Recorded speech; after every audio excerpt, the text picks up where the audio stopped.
안녕하십니까. 시선파트너즈 김 대표입니다. MSO 가족법인과 벤처기업을 활용한 병의원의 절세 전략에 대한 얘기 나누고 있습니다. 오늘은 그 세 번째 시간으로 원장님들께서 MSO를 활용하시는 데 있어서 놓치면 안 되는 것들에 대한 말씀 나눌 건데요. 본격적으로 말씀 나누기 전에 구독, 좋아요, 알람은 영상 제작에 큰 힘이 됩니다. 지금 부탁드리겠습니다.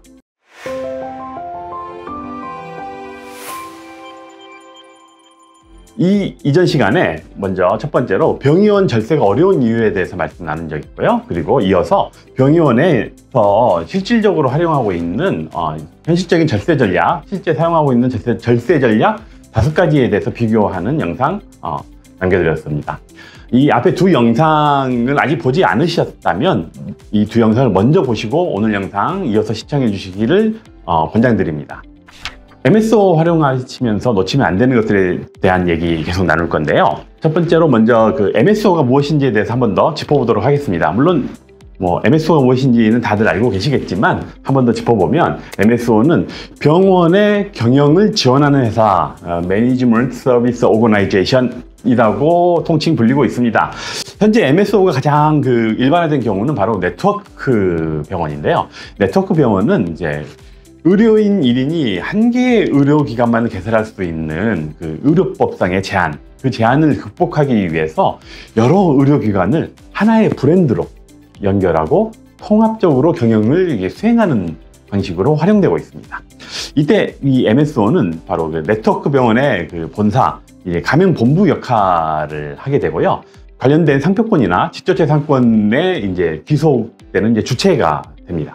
이렇게 해서 네트워크에 소속된 의료기관에게 각종 이제 경영 컨설팅이나 마케팅 컨설팅 등을 각종 컨설팅을 비롯한 지원 서비스를 제공하고 있습니다. 따로 말씀드리지 않더라도 이미 지금 MSO 네트워크 병원을 관련 MSO로서 꽤 유명한 브랜드들이 많이 지금 늘어나고 있습니다.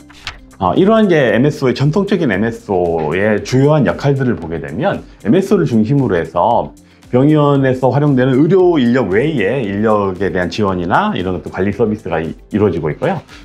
대표적으로 마케팅이랑 이제 광고나 이런 것들을 지원하는 서비스 많이 하고 있고, 또 규모의 경제, 여럿을 모아놨으니까 규모의 경제를 활용하기 위해서 공동구매나 이런 것들을 지원하는 역할도 하고 있습니다. 더불어서 이제 빠질 수 없는 이제 법률 지원, 각종 세무 지원도 하고 있죠. 특히 업종에 따라서 또 해외 환자를 유치하는 역할이나 이런 것들을 지원하는 MSO도 있습니다. 덧붙여서 또 새롭게 개원하고자 하는 개원을 준비하는 원장님들의 이제 개원 상담도 진행하고 개원 컨설팅도 진행을 하고 있고, 병의원의 인력에 대한 교육도 지원하고 있습니다. 하지만 이런 이제 전통적인 MSO 컨설팅, 네트워크 병원의 MSO 컨설팅은 사실 우리 일반적인 원장님들께서 새롭게 시작하시기에는 말처럼 그렇게 쉽지는 않습니다. 왜냐하면 이렇게 규모가 크게 운영하고 있고 대규모로 운영하고 있는 MSO에서도 의료법에 대한 논쟁이 끊임없이 이어지고 있고요. 그리고 과세관청의 불변의 논리인 이 실질과세 원칙으로 계속 분쟁이 일어나고 있습니다. 유디치과와 관련된 분쟁은 이미 익히 알고 계실 거고요. 그 외에도 이제 각종 법적 분쟁은 계속 진행되고 있는 상황입니다. 사실 이렇듯이 이제 네트워크 병원을 운영하는 규모나 어떤 큰 수준이 아니면 대부분의 로컬 기업 입장에서는 이런 이제 MSO, 전통적인 MSO 법인은 모든 역할을 수행할 수 없기 때문에 이 절세 목적에 포커싱을 맞춰서 최우선적으로 역할을 수행하게 됩니다. 하지만 이제 의료 분야는 아시다시피 지난번에도 말씀드렸는데요. 이 세법 외에 의료법, 약사법, 의료기사법 등이 적용되고, 그렇기 때문에 경제활동의 대부분이 세무 효과 이전에 관련 업법을 고려해야 됩니다. 광고도 심의를 받아야 되고요. 의사협회 등을 통해서 각종 협회 등을 통해서 심의도 받아야 되고, 의료기기나 이런 의약품 관련된 업종을 MSO로 지원하고 병원과 거래하는 법인을 만들려고 해도 사실 인허가 문제도 굉장히 중요합니다. 그런 여러 가지 의료법과 약사법, 의료기사법 등이 적용되는 제한들이 많이 있기 때문인데요. 그러다 보니까 이제 이런 이제 광고나 이런 것들을 진행하는 것도 만만한 상황은 아니고요. 그러면서 결국은 이 MSO 법인에서 가장 크게 벌어지고 있을 이슈 중에 하나가 MSO 법인과 원장님의 의료기관과의 거래에 있어서 부당행위 계산 부인이라는 영역이 이제 본격적으로 등장하게 됩니다. 부당행위 계산 부인은 소득세법, 법인세법, 상진세법에 근거해서 병의원과 MSO 법인 간의 거래가 정상적인 거래가 아니다고 판단됐을 때 비용을 부인하거나 하는 형태입니다. 사실 이런 것들 부당행위 계산과 관련된 부인에 대한 그 논쟁은 아직도 지금 계속 이어지고 있는데요. 결국은 병의원과 MSO 법인 간의 거래가 결국 특수관계자 간 거래로 인지가 되고 있기 때문에 이런 거래가 이 조세 부담을 부당하게 감소시킨 것으로 인정된 경우에는 해당 거래가액을 부인하게 되고, 특수관계인 간의 거래가 아닌 일반적인 제3자 간의 일반적으로 거래된 가격을 기준으로 소득을 재계산해서 세금을 추징하게 됩니다. 특수관계인이 아닌 제3자 간에 일반적으로 거래된 가격을 이제 거래 시가로 적용할 수는 있는데, 여기서 이제 MSO 법인이 예를 들어서 제약회사나 의료기기 회사에서 이제 매입을 한 의료기기나 의료 소모품에 MSO 법인의 별도의 영역, 인적 영역이나 물적 영역이 포함돼서 병의원에 제공될 경우에는 사실 그 구입한 가격 그 자체만을 거래 시가로 삼을 수는 없고, 그 영역에 대한 추가된 영역에 대한 가치를 인정받아서 가격이 상승될 수가 있습니다.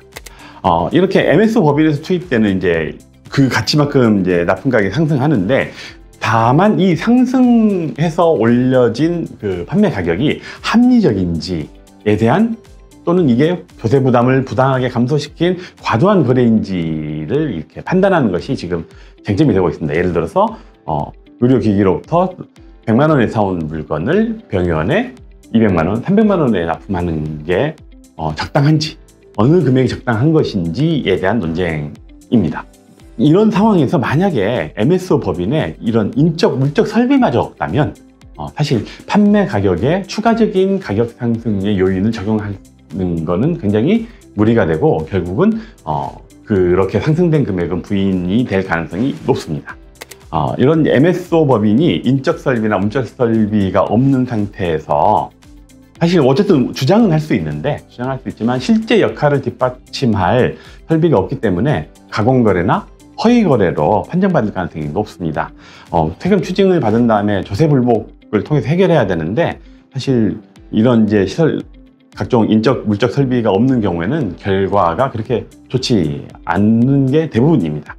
그렇다 보니 이제 생각해 보실 게 페이퍼 컴퍼니, 형식적인 회사 MSO 법인은 사실 실효성을 가질 수 없다고 인지하시고 MSO 법인 설립하실 때 감안을 하셔야 됩니다. 그래서 보면 이제 현실적으로 이렇게 4대 보험료가 아까워서 급여 신고를 하지 않는 MSO 법인도 많고요. 사무실 임차료를 줄이기 위해서 이게 주소지만 둘 수 있는 공용 오피스를 이용하는, 가상 오피스 이용하시는 것도 있고요. 대표이사의 급여도 굉장히 낮은 수준을 설정해서 이런 형태로 MSO 법인을 운영하게 되는 것은 사실 세무공무원에게 세금을 추징해달라는 신호로 여겨질 수가 있습니다. 더불어서 공정위에서도 이렇게 이건 아주 최근 기사입니다. 2024년 5월 말에 나온 기사인데요. 이 병원에 납품되는 간납회사나 이런 것들을 병의원과 그 특수관계인이 운영하는 회사를 통해서 납품이 되는 형태에 대한 불공정 통행세에 대해서 조사를 하고, 실질적으로 조사가 계속 이루어지고 있는 중입니다. 이런 상황에서 우리 원장님들께서 MSO 법인을 통해서 의료기기를 취급해서 금액을 상승시켜서 절세나 이런 데 활용하신다는 것은 사실 굉장히 큰 위험 부담을 안고 있는 것임을 이제 감안하셔야 됩니다.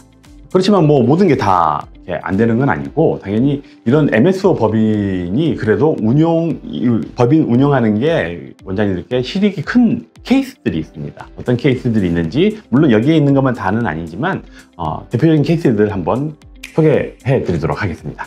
일단 그 병원급의 좀 이렇게 큰 규모의 의료기관이나 의료법인이 가능성이 높겠고요.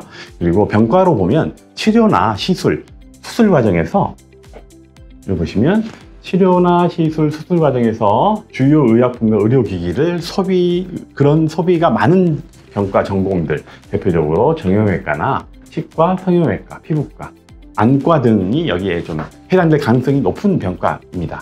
사실 이 비슷한 같은 맥락에서 바라보면 인건비가 경비 대부분인 병과 전공 같은 경우, 예를 들어서 이비인후과나 내과, 가정의학과, 정신과 등은 사실 MSO 법인을 통해서 이런 이제 실질적인 실익을 갖기가 좀 어려울 수가 있습니다. 모두 그렇다는 건 아닙니다. 해당 그 병원 원장님에 따라 상황은 다르긴 한데 빈도수적으로 통계적으로 볼 때 그럴 가능성이 높습니다. 그리고 이외에도 간호사 등의 이제 의료 인력을 제외한, 의료 인력은 지원이 안 되니까요. 의료 인력을 제외한 행정 인력이나 청소 인력, 나머지 기타 식당 인력 등의 기타 인력들을 좀 많이 쓰시는 병원 같은 경우도 MS 법인으로 운영해서 병원과 어떤 이 연결 지원이 좀 실익이 있는 케이스가 될 것입니다. 그리고 뭐 대표적으로 이렇게 부설 주차장 수입이 있는 병원도 MSO 법인 활용하시기에 실익이 크다고 볼 수 있습니다. 그리고 크진 않지만 병원 내부에 각종 무슨 별도의 수입을 발생할 수 있는 자판기나 이런 것도 운영하거나 자가 건물에서 편의점이나 커피숍 등 이런 것들을 운영해서 수익이 발생하는 점포를 운영하시는 경우도 MSO가 실익이 있고요. 또는 실질적으로 광고 선전비 비중이 매우 높아서 광고 인력들을 많이 활용하시는 병원도 실익이 있을 것으로 보입니다. 그리고 기타 부동산을 보유하고 있거나 상가를 취득할 계획이 있는 원장님들의 경우도 MS 법인이 활용 가치가 좀 있을 거고요. 전공으로 보면 단일 전공보다는 좀 복수 전공으로 구성된 병원이 조금 더 활용의 포인트가 좀 더 있을 가능성이 높습니다. 네, 지금까지 살펴보셨듯이 우리 편의를 위해서 우리 원장님들께서 MSO라는 명칭을 사용하고는 계시지만 사실 실질적인 전통적인 MSO의 역할들은 굉장히 다양하고 그 다양함 속에서는 뭐 규모나 이런 것들이 받쳐져야지 이제 실행이 가능한 뭐 인허가 문제라든가 이런 사후관리 문제들 여러 가지 문제들에 대한 대비가 필요한 영역들이 많기 때문에 현실적으로는 우리 원장님께서 원장님의 의료 행위 외에 한 분야를 담당하는 의료 외 분야의 법인 사업자라고 인지를 하시는 게 훨씬 적합할 것으로 생각됩니다. 네트워크 병원을 이렇게 운영하는 규모나 수준이 아닌 이 대부분의 로컬 개업 원장님들의 입장에서 이 MSO 법인은 결국은 어쨌든 절세 목적이 최우선이기 때문에 이 병의원과 MSO 법인 간의 거래는 반드시 실체성을 입증할 수 있어야 됨을 꼭 인지하시고 기억하시기 바랍니다. 실체성이라고 하면 어쨌든 이 사업이 실제로 이 사업 운영하기 위해서 필요한 인적 요소 그리고 물적 설비적인 요소들이 필요하다면 그런 설비적인 요소들을 잘 갖출 수 있어야 될 것이고요. 그런 것들을 사후에 관청의 검증에 대응할 수 있는 실제성을 입증할 수 있도록 준비를 하시기 바랍니다. 지금까지 MSO 법인을 원장님들께서 활용하시는 데 있어서 놓치면 안 되는 여러 가지 사항들에 대해서 인허가 문제나 실체성의 문제나 이런 것들, 의료법의 문제 등을 살펴봤습니다. 관련해서 궁금하신 사항이나 추가적인 문의 사항이 있으시면 댓글이나 또는 영상 아래에 기재되어 있는 시선 파트너즈 문의 연락처로 연락 주시면 성심껏 답변 드리도록 하겠습니다. 다음 시간에는 이제 이 MSO가 가족법인이면 원장님의 가족법인이면 좋은 이유에 대해서 좀 더 얘기 나눠보도록 하겠습니다. 지금 MSO 가족법인과 벤처기업을 활용한 병의원의 절세 전략에 대해서 지금 계속 오늘 3번째 시간까지 말씀 나눴고요. 앞으로도 더 준비되어 있으니 기대해 주시고 오늘 지금까지 시청해 주셔서 감사드립니다.